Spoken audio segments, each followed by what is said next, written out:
السلام علیکم ورحمۃ اللہ وبرکاتہ۔ امید کرتا ہو آپ خیریت و عافیت سے ہے۔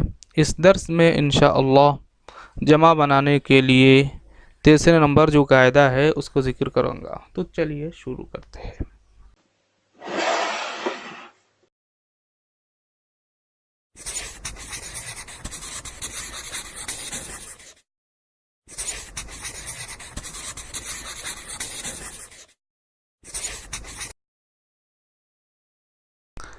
اگر اسم غیر جاندار ہو اور اس کے آخر ہائے مختفی نہ ہو تو اس کے آخر میں ہا اور الف بڑھا کر جمع بنائیں گے۔